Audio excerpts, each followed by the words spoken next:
agama itu lebih ringan berbanding dengan perundangan nabi-nabi yang lain. Baik, serta tuan-tuan, kita ulang sekali lagi, apabila sebut bersuci ataupun membersihkan di dalam agama kita, dia hanya merujuk kepada dua fungsi, dua peranan. Pertamanya ialah rafa'ul hadasi, mengangkat hadas ataupun menghilangkan hadas yang ada di badan kita. Maka kita ni, cara kita akan belajar, sebab tu topik kecil dalam taharah tuan-tuan, dia hanya melibatkan dua benda ini saja. Topik di dalam taharah, modulnya berkisar kepada tajuk-tajuk kecil, dua benda ini sahaja, berkaitan dengan proses dan cara bersuci, cara mengangkat hadas, dan berkaitan dengan proses ataupun cara bersuci najis. Semua tajuk-tajuk hanya berasaskan kepada dua. Baik, yang pertama tuan-tuan, yang kita panggil rafa'ul hadasi, ini peranan bersuci yang pertama. Apa dia? Mengangkat hadas.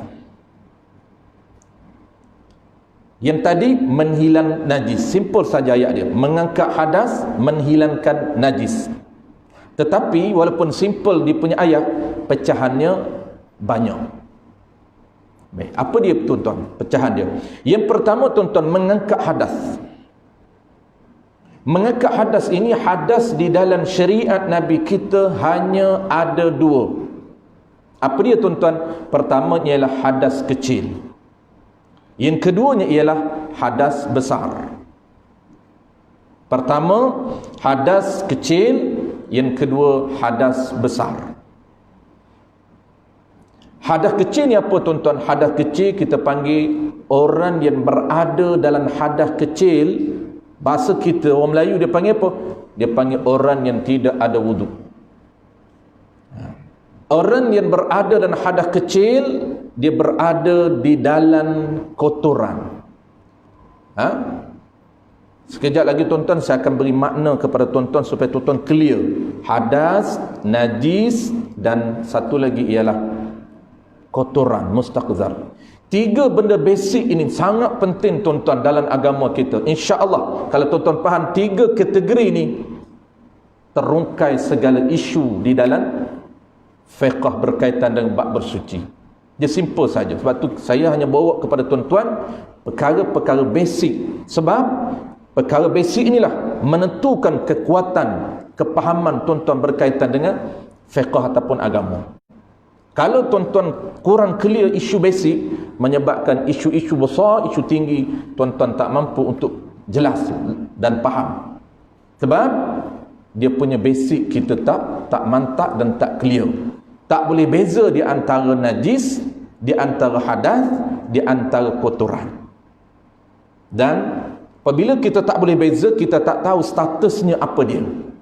Status ini, benda ini najis ataupun hadas ataupun mustaqzar, kena tahu status. Barulah dia punya proses. Kalau status itu najis, kita tahu hukum najis. Apabila kita tahu hukum najis, kita tahu cara ataupun proses bagaimana untuk menghilangkan najis. Itu dia punya kronologi dalam syariat kita. Simple saja. Pertama tuan-tuan, sebelum saya bagi kepada tuan-tuan tiga benda asas ini, kita clearkan dulu taharah ataupun bersuci ada dua benda, ataupun dipanggil dalam bahasa lain dua peranan. Bersuci merujuk kepada dua. Pertama menghilangkan hadas, yang kedua membersihkan najis. Baik, menghilangkan najis ini tuan-tuan, ataupun kita panggil raf'ul hadasi, mengangkat hadas. Menghilangkan hadas ini sama ada hadas itu kecil ataupun besar. Dan cara menghilang macam mana? Cara nak bersih dia, cara nak bersihkan dia, Allah menurunkan alat untuk bersuci hadas ini, yang nama dia alat itu, satu nama alat yang sebenar-benarnya ialah air, dan yang keduanya alat alternatif debu, tanah dan batu. Kita akan belajar yang kedua, topik yang kedua, alat. Maka cara untuk bersih najis, cara untuk bersih hadas kecil tuan-tuan, dengan cara apa? Dengan cara mengangkat hadas kecil. Apa dia mengangkat hadas kecil? Ambil wuduk. Tuan-tuan ambil wuduk tu sebenarnya tuan-tuan sedang melakukan proses pembersihan daripada kotoran hadas yang ada di anggota tuan-tuan, walaupun kita tak nampak. Kita sedang mengambil wuduk, sebenarnya praktikal tersebut, praktisnya kita sedang melakukan proses apa tuan-tuan? Proses menghilangkan kekotoran yang ada pada anggota wuduk kita. Kenapa? Kerana itu merupakan modul ataupun itu merupakan peraturan yang diarahkan oleh Allah. Cara bersucinya begitu. Baik, satu. Ataupun yang kedua tuan-tuan, kita sebut tadi hadas ada dua. Ini pembagian hadas tuan-tuan. Hadas ada dua sahaja. Kalau hadas kecil, cara untuk bersih dia, bersuci dia dengan satu cara, iaitu mengambil wuduk. Cara mengambil wuduk, dia akan ada topik dia. Sebab itu dalam kitab kita tuan-tuan akan bertemu dengan tajuk rukun wuduk, syarat sah wuduk, perkara batal wuduk. Kenapa? Kerana itu merupakan satu tajuk daripada tajuk bersuci. Kerana proses untuk kita menghilangkan hadas yang ada di badan kita, kena ambil cara dia melalui wuduk. Yang kedua tuan-tuan, ataupun raf'ul hadas ini, mengangkat hadas ini, ataupun hadas besar. Hadas besar ini tuan-tuan, satu hadas kecil, yang kedua hadas nama dia besar. Hadas besar ini dia ada sebab yang menjadi hadas besar. Kita akan belajar dalam kitab kita ni ada 6 sebab hadas besar. Ada 6 sebab berlakunya hadas besar. Maka cara untuk membersihkan hadas yang ada di seluruh anggota badan kita dengan cara macam mana tuan-tuan? Satu cara juga. Kalau hadas kecil pun satu cara yang nama wuduk, hadas besar untuk membersihkan hadas yang ada di badan kita ini dengan satu cara juga. Nama dia ialah mandi wajib. Mandi wajib ni tuan-tuan, tuan-tuan sedang melakukan proses untuk membersihkan seluruh hadas yang ada di tubuh tuan-tuan. Sebab itu tuan-tuan, kalau orang yang tidak dari segi praktikalnya, praktisnya tidak menepati dengan syarat sah mandi, maka mandi dia menyebabkan selama-lama dia berada dalam hadas besar. Walaupun setengah inci saja tuan-tuan, dia tidak mengikut terma dan syarat mandi. Mandi dia ada syarat dia. Syarat mandi menurut syariat kita. Apa makna mandi? Apa syarat sah mandi? Kita akan belajar semua tuan-tuan. Mandi simple sahaja, cuma kita nak tahu syarat dia. Apabila clear semua kita ikut tuan-tuan, kita follow semua dia punya syarat sah mandi, menyebabkan badan kita dipanggil suci daripada hadas besar. Apa makna suci? Bersih daripada hadas besar. Bersih itu di sisi syariat. Tidak ada lagi hadas bersih badan hadas kita. Hadas besar. Tetapi ingat, suatu sangat-sangat penting untuk kita belajar. Kenapa? Kerana dia impaknya sangat besar. Kesannya sangat besar apabila kita tidak tahu cara atau proses untuk membersihkan hadas besar. Kenapa? 1 inci tuan-tuan. Jangan kata banyak. 1 inci saja badan kita tak terkena air. Kerana nak bersih hadas besar menggunakan alat yang nama dia air mutlak. Tiba-tiba tak terkena air, dia tak perasan ataupun careless ataupun memang dia tak tahu pun kawasan itu mesti kena air. Tiba-tiba dia ignore, dia tak peduli, tak cakna. Maka menyebabkan dia selama-lama berada di dalam hadas besar. Sembahyangnya tidak sah tuan-tuan, masuk masjidnya haram, pegang Qurannya haram, baca Quran dengan niat Qurannya haram. Itulah impak kesan orang yang berada dalam hadas besar. Sebab tu tuan-tuan, kenapa? Kok mana pun kita nak kena tahu proses cara bersih hadas besar. Settle satu. Apabila sebut bersuci, dia ada dua. Merujuk kepada dua perkara, ataupun dalam bahasa lain kita panggil dua peranan bersuci. Pertamanya mengangkat hadas, sama ada hadas itu kecil ataupun hadas itu besar. Yang kedua tuan-tuan, wa izalatun najasi. Membersihkan najis, sama ada najis itu ringan atau najis itu berat atau najis itu sederhana. Sebut najis tuan-tuan, hanya ada 3 kategori sahaja, dan 3 kategori ini dia tak sama dari segi cara ataupun langkah bersuci najis. Kita akan belajar langkah bersuci najis 3 ini dia tak akan sama. Najis ringan ada 2 langkah saja, mesti follow kedua-dua langkah. Najis sederhana 3 langkah, najis berat 3 langkah. Kesemua kita akan belajar tuan-tuan, jangan bimbang. Dan kalau ketika mana kita berada di lapangan, maksud di lapangan ni secara praktikalnya, ketika kita nak basuh najis, inilah dia panduan, inilah dia 3 langkah kita mesti follow. Pertamanya apa, keduanya apa, ketiganya apa, last sekali result dia, hasil penilaian kita suci ataupun tidak. Itu dia punya prosedur yang telah syarak guban. Apa yang kita nak sebut tuan-tuan, settle. Jadi apabila kita sebut bersuci, dia hanya merujuk kepada 2 benda. Satunya mengangkat hadas kecil dan besar, yang keduanya bersuci najis, sama ada najis ringan ataupun najis berat ataupun najis sederhana. Settle. Sebelum kita nak masuk alat tuan-tuan, kita clear dulu yang pertama, kemudian yang kedua. Kita janji 3 benda kita nak sebut malam ni. Sebelum kita ke perkara yang kedua, alat, saya nak perkenalkan dulu pada tuan-tuan. Orang yang dah follow lama dia dah tahu dah, saya ulang sekali lagi saja. Dalam syariat bersuci tuan-tuan, sangat simple istilah dia. Tuan-tuan hanya perlu tahu 3 benda sahaja. Apa dia tuan-tuan? Pertamanya ialah najis, yang keduanya ialah hadas, yang ketiganya ialah mustaqzar. Kalau tadi tuan-tuan biasa dah dengar 2 benda. Pertama najis, yang kedua hadas, yang ketiganya tuan-tuan belum dengar ialah mustaqzarun. Ketiga-tiga benda tuan-tuan, dia ada hukum dalam syariat kita. 3 ini status benda itu tuan-tuan dalam kehidupan kita ini. Benda itu diklasifikasikan oleh syarak dengan ada nama dia. Pertamanya najis. Kalau status najis, hukumnya, caranya berbeza. Itu kena tahu. Kena tahu status. Kenapa tuan-tuan? Dia ada hubung kait dengan hukum, ada hubung kait dengan cara bersuci. Itu sebab tu kena tahu status dia. Jangan samakan. Mustaqzar kita samakan dengan najis, maka tak betul dan tak tepat menurut agama kita. Pelaksanaannya kita samakan, maka tidak tepat. Hukum ini, nak lahirnya hukum tuan-tuan, inilah basic yang kita perlu tahu. Pertama apa tuan-tuan? Pertama ialah najis.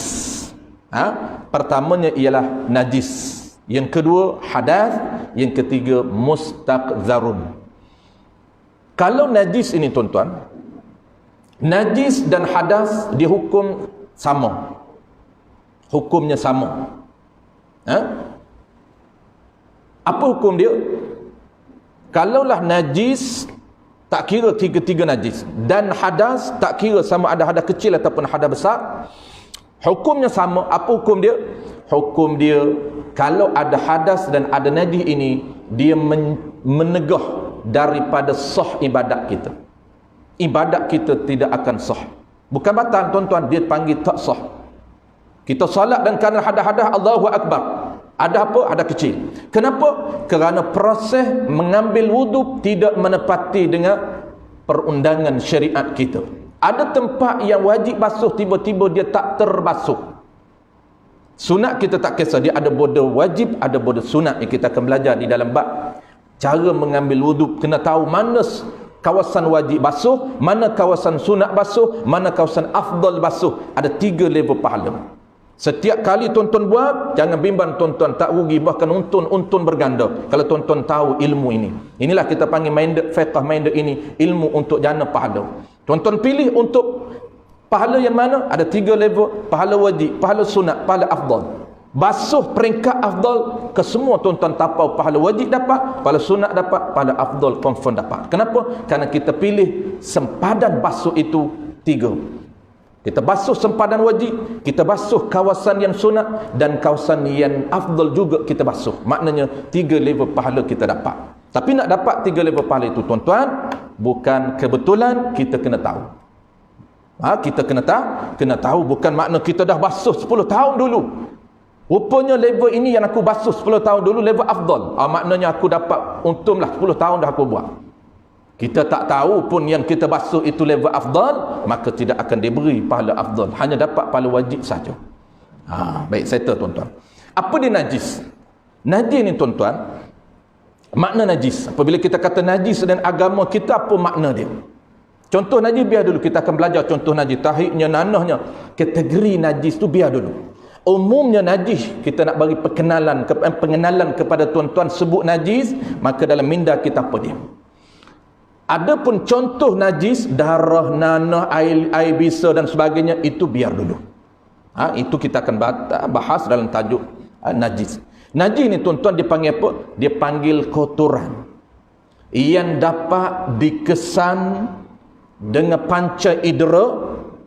Kotoran yang dapat dikesan dengan panca indera yang boleh menghalang daripada sah ibadat. Lebih spesifiknya, yang boleh menghalang daripada sah salat. Najis tuan-tuan, saya ulang sekali lagi, mudah saja dia punya makna dia. Najis ini kotoran yang dapat dikesan dengan panca indera. Tuan-tuan dapat cium, tuan-tuan dapat tengok dengan mata tuan-tuan, tuan-tuan dapat rasa dengan lidah, tuan-tuan dapat sentuh. Dapat kotoran yang dapat dikesan dengan panca indera, yang menghalang daripada sah ibadat kita. Ada kotoran ini tuan-tuan, dia menghalang daripada sah ibadat. Apa makna menghalang? Kita takbir Allahu Akbar, status salat kita tidak sah. Takbir Allahu Akbar di baju kita ada statusnya najis, benda ini najis. Ketika takbir Allahu Akbar, apa status salat kita? Tidak sah. Kenapa? Kerana najis itu dia menghalang daripada sah salat kita. Itu dia punya makna najis dan hukum najis. Hukum najis, dia menghalang daripada sah ibadat. Makna najis, kotoran yang dapat dikesan dengan panca indera yang boleh menghalang daripada sah salat. Yang kedua tuan-tuan, hadas. Apa beza dua ni? Satunya nama panggilan najis, satu panggilan hadas. Status sama.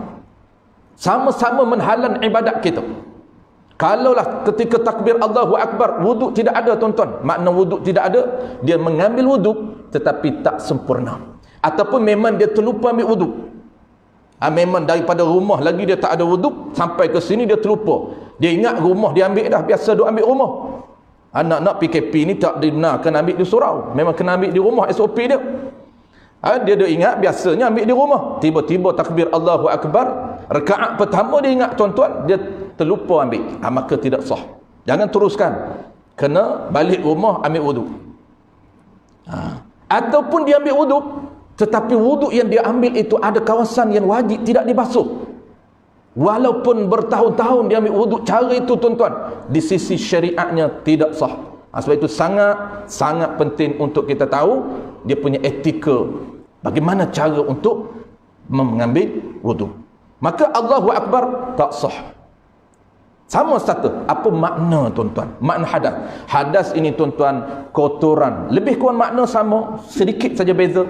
Kotoran yang tidak dapat dikesan dengan panca indera yang menghalang daripada sah ibadat. Itu saja. Beza sedikit saja makna dia. Kalau makna najis, kotoran yang dapat dikesan oleh panca indera yang boleh menghalang daripada sah ibadat. Dan hadas, sedikit saja ubah ayat, kotoran yang tidak dapat dilihat oleh panca indera. Ayat yang sama yang menghalang daripada sah ibadat. Mana dia tuan-tuan contoh yang kata kotoran tidak dapat dikesan? Dia kotoran hakikat dia kotor, tetapi Allah tak benarkan untuk kita lihat dengan mata kepala kita.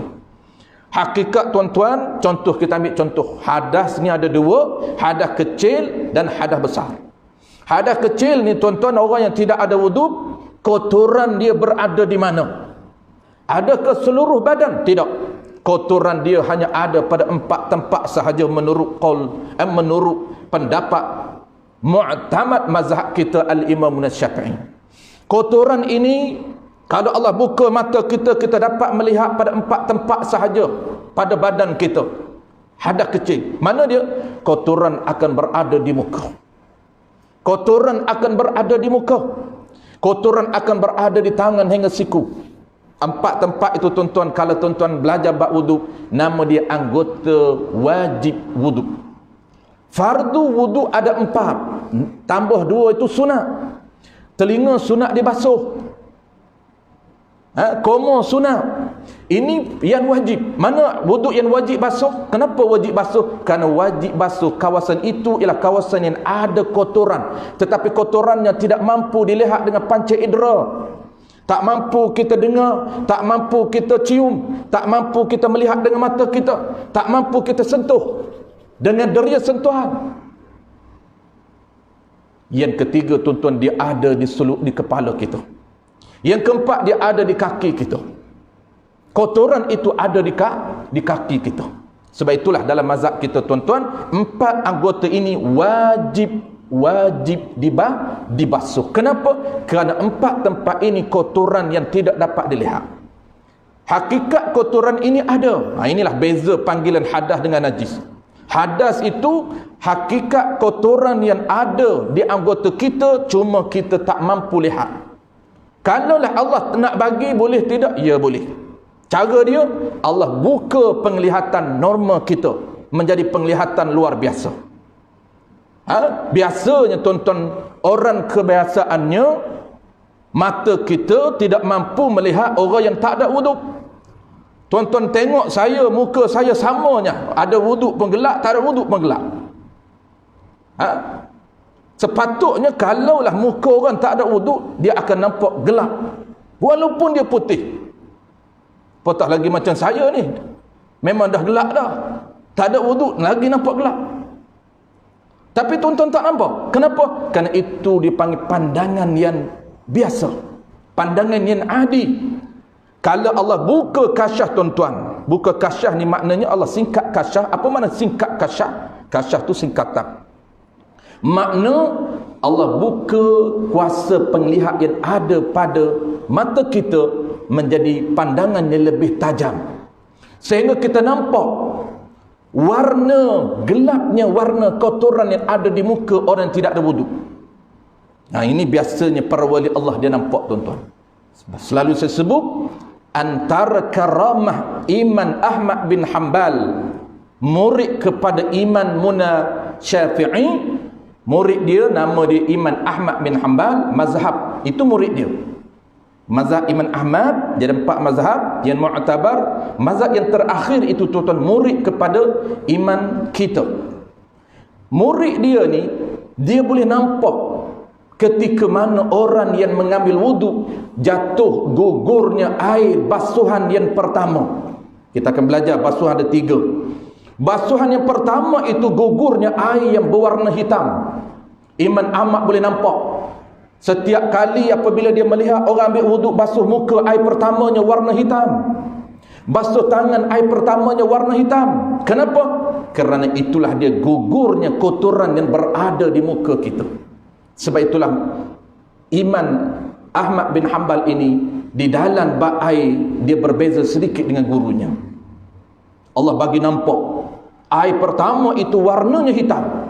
Sebab itu di dalam mazhab dia, air pertama tidak mampu lagi kembali status kepada air mutlak. Itu biarlah dulu. Baik, settle, tuan-tuan. Kalau hadas besar, tuan-tuan, lagi kita tak nampak, seluruh badan kotor. Hadas besar, sebab tu tak kisahlah dengan sebab. Dengan sebab jima, dengan sebab keluar mani. Jadi hadas besar, maka hadas itu berada di seluruh anggota zahir badan kita. Bermula daripada kepala kita, tuan-tuan, sampai hujung kaki kita ada hadas. Maka cara nak bersih ni mestilah menggunakan air mutlak, dengan syarat-syarat lah, ada niat dan sebagainya. Kalaulah Allah buka kasyaf, tuan-tuan, kita nampak seluruh badan dia warna hitam legap. Itu kenapa? Kerana itulah dia nama hadas, bukan najis. Adapun najis dapat tengok, tuan-tuan, darah dapat tengok, nanah dapat tengok, dapat cium, dapat rasa. Air kecil anak kita, kenapa tak panggil hadas? Itu kotoran dapat dilihat, kotoran yang dapat dicium, kotoran yang dapat disentuh, kotoran yang dapat dirasa. Itu dipanggil najis. Settle tu dia terakhir, tuan-tuan. 3 ni, tuan-tuan, boleh beza. Tuan-tuan dah master di dalam bidang fiqh bab taharah. Taharah lah dulu. Jangan master fiqh semua.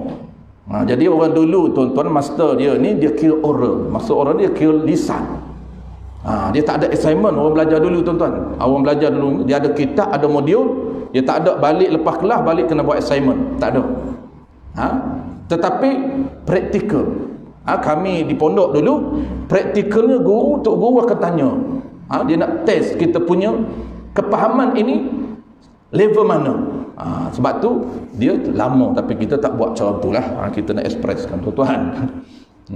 Baik, yang ketiga sebelum terlupa, sebelum kita masuk alat. Yang ketiga ni tuan-tuan, mustaqzar. Ini beza tuan-tuan, ini antara tajuk yang penting juga.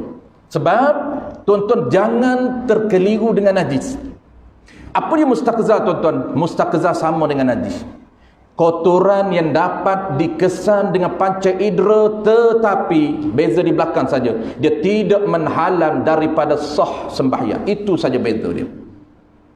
Maka kita kena tahu.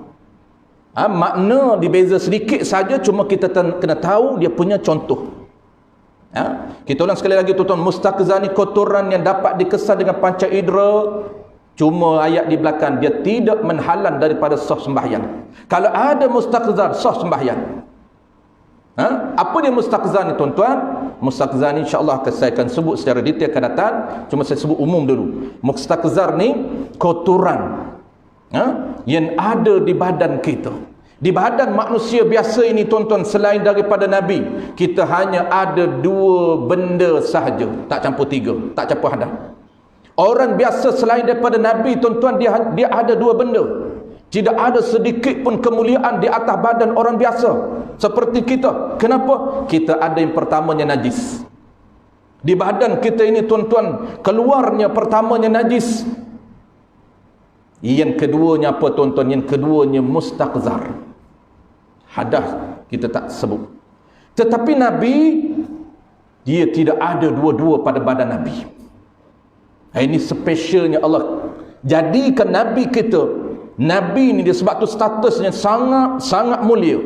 Tidak ada mana-mana makhluk, bukan manusia saja, makhluk lain yang lebih mulia daripada Nabi. Kerana kejadian Nabi, dia tubuh badan dia ini tuan-tuan, seluruh tubuh badan dia mulia kerana dia tidak ada hadas, dia tidak ada najis, dan dia tidak ada mustaqzar. Kalau kita tuan-tuan najis, apa najis kita? Najis kita tuan-tuan, air kencing najis kita, tahid najis kita, nanah najis kita, darah yang ada di badan kita najis, habis najis. Mustaqzar apa dia tuan-tuan? Mula daripada atas. Ni contoh mustaqzar. Pertamanya mustaqzar tuan-tuan, tahid mata. Tahid mata bukan najis tuan-tuan, mustaqzar. Yang kedua tuan-tuan apa dia? Tahid hidung. Tahid hidung bukan najis tapi mustaqzar. Sebab itu kalau ada tahid hidung pada tuan-tuan, tak batal solat. Penuh tahid hidung, tak sempat nak gerudi. Kalau dia sambil-sambil dengar Tok Iman baca, dia korek ulu hidung, keluar tahid hidung, masuk dalam poket. Batal ke tidak? Tak batal. Kenapa? Kerana bukan najis. Tapi jangan buatlah, nak contoh saja. Kadang-kadang ada Tok Imam punya panjang baca, dia tak ada nak buat apa, boring dia kata. Korek hidung, habit. Bahaya ni korek hidung ni, kalau tak kena gaya dia tuan-tuan, batal solat. Dia ada cara, boleh nak korek hidung, tapi kena tahu tata cara dia. Tata cara kau bergerak di dalam solat, kita akan belajar. Ada tata cara pergerakan dalam solat. Dia tahu tata cara bergerak yang tidak membatalkan solat, maka dia korek hidung. Korek hidung, keluarlah 2-3. 2-3 keping, dia katakan dia nak letak atas surau. Dia kata tak boleh letak atas surau. Masuk dalam poket dia. Maka status tahid hidung yang ada dalam poket dia itu, kalau najis, batal solat. Tetapi kerana tahid hidung tak najis tuan-tuan, tidak membatalkan solat. 2. Tahid hidung, tahid mata. Yang ketiganya tuan-tuan, tahid telinga. Tahid telinga tidak membatalkan solat. Kenapa? Kerana dia bukan najis, tapi dia mustaqzar, kotoran yang tidak menghalang daripada batal solat. Hanya kita bincang batal solat saja, hak lain memang tak boleh juga. Nak makan apa semua tak boleh. Dia hanya tak sahnya untuk solat saja. Jangan tanya hak lain pula. Apa lagi tuan kita nak ekspreskan? Akan datang saya detailkan mula daripada atas sampai di bawah. Yang seterusnya tuan-tuan, tahid gigi. Tahid gigi ni dia tidak membatalkan solat kerana dia mustaqzar, bukan najis. Seterusnya air liur. Air liur juga tidak membatalkan solat. Tidak membatalkan solat kerana dia bukan najis. Tetapi ingat, air liur yang tidak bercampur dengan darah dan tidak bercampur dengan nanah. Lagi tuan-tuan, mustaqzar apa dia? Hingus. Kalau tuan-tuan contohlah sembahyang dalam keadaan selesema penuh hinguh di tawa kecil kita. Kami takbir Allahu akbar, bawa tawa kecil, kemudian lap, letak dalam poket, letak dalam poket. Penuh tawa kecil hinguh dia. Adakah batal solat? Tidak batal solat, kerana itu mustaqzar, bukan najis, hingus. Dan yang terakhirnya peluh tuan-tuan bukan najis, dia termasuk mustaqzar. Baik. Adapun Nabi tuan-tuan, ni beza dengan Nabi. Nabi ni dia tidak ada mustaqzar. Semua mulia pada diri dia. Hinguh Nabi bukan kotoran. Air liur Nabi bukan kotoran. Darah Nabi tidak najis. Air kercing Nabi bukan najis. Tidak dinamakan najis. Sebab itulah dalam kitab Syama'il Muhammadiyah, pada membicarakan tentang kejadian Nabi, kemuliaan Nabi, ketinggian darjat Nabi, ulama kita menyatakan Nabi ini tidak dipanggil najis. Nabi qada hajat tuan-tuan tidak dinamakan tahi. Nabi itu tidak dipanggil najis. Apa panggilan dia? Fudlah. Lebihan yang keluar daripada Nabi. Apa dia fudlah Nabi? Dua. Pertamanya air kencing Nabi.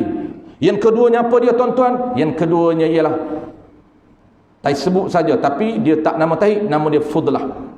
Najis Nabi. Tak dinama najis, nama fudlah. Dan Allah Ta'ala tidak membenarkan manusia tuan-tuan, hatta isterinya melihat fudlah Nabi.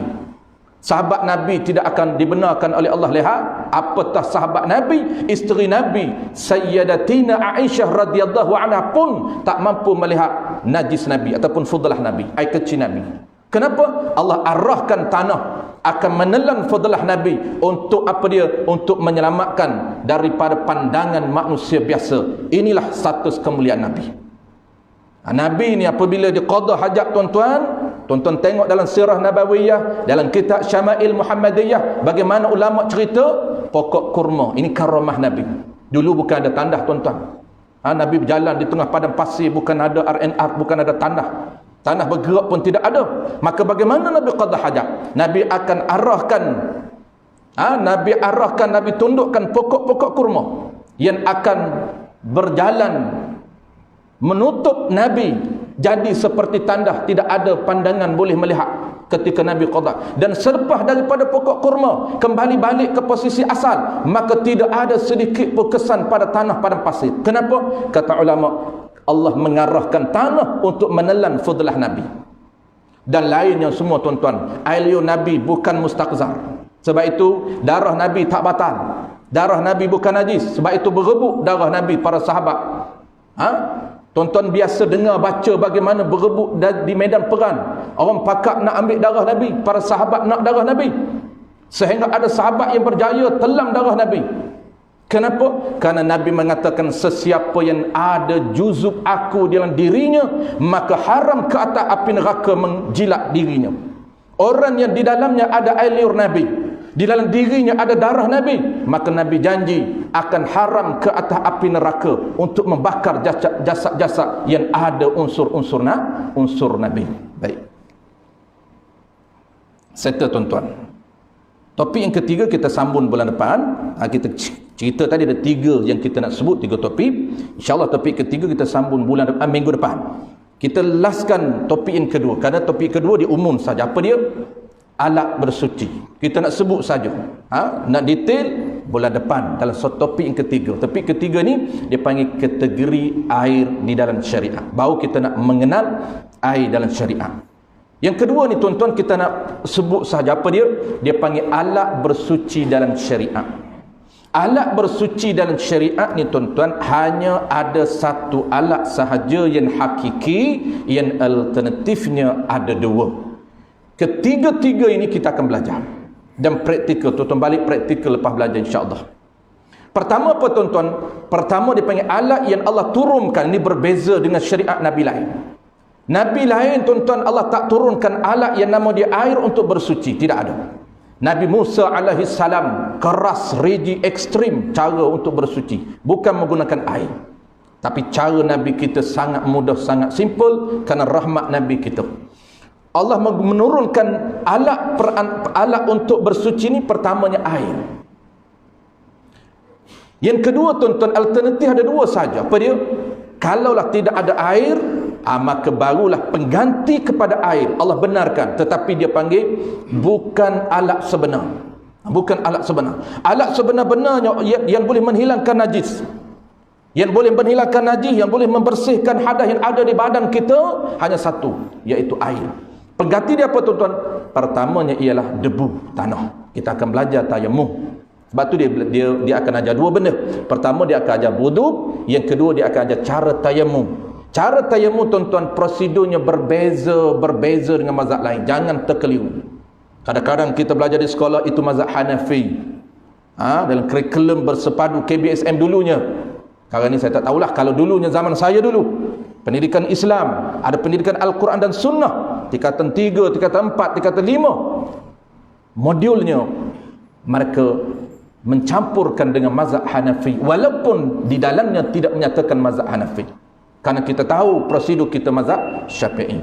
Itu kita akan belajar. Yang ketiga tuan-tuan, apa dia? Batu. Tiga lengkap. Pertama air, yang kedua debu, yang ketiga batu. Batu ni untuk apa? Batu pengganti ketika air tidak ada bagi orang yang nak basuh kencing dan nak basuh berak. Kita akan belajar tuan-tuan, ada 3 level basuh berak, basuh kencing. 3 level. Tuan-tuan tak apalah ketiga-tiga. 3 level. Level pertamanya level afdal, level pertamanya level sah, level keduanya level sunat, level ataupun dipanggil level afdal yang kedua. Level ketiga level paling afdal. Dia ada 3 level. Kalau tuan-tuan nak ketiga-tiga, buatlah ketiga-tiga. Cara kita basuh berak macam mana nak level paling afdal, insya-Allah kita akan belajar wallahu a'lam. Dan insya-Allah tuan-tuan bulan depan, minggu depan hari Jumaat ni, minggu ni hari Jumaat ni kita akan sambung alat untuk buat bersuci itu ialah air. Sambung kat situ, dan kita akan terus kepada topik seterusnya, air yang sah dibuat bersuci. Hari ni intro tu kita baca satu perenggan sahaja tadi. Kita baca satu perenggan sahaja. Kemudian perenggan kedua, alat itu kita dah jelas, cuma kita tak baca saja, tapi kita dah jelas. Kemudian air yang sah dibuat bersuci itu, inilah yang kita akan belajar hari Jumaat ini, iaitu 3 kategori asas air di dalam syariat Nabi kita. Ada 1 yang sah, ada 2 yang tidak sah untuk bersuci. Wallahu a'lam. Bismillahirrahmanirrahim. Alhamdulillahirabbil alamin, wassalatu wassalamu ala asyrafil anbiya'i wal mursalin wa ala alihi wa ashabihi ajma'in. Allahumma faqihna fid din wa 'allimna ta'wil waj'alna minal ulama'il 'amilin waj'alna minal mukhlisin. Wa sallallahu ala sayyidina Muhammadin wa ala alihi wa baraka wa sallam. Walhamdulillahi rabbil alamin.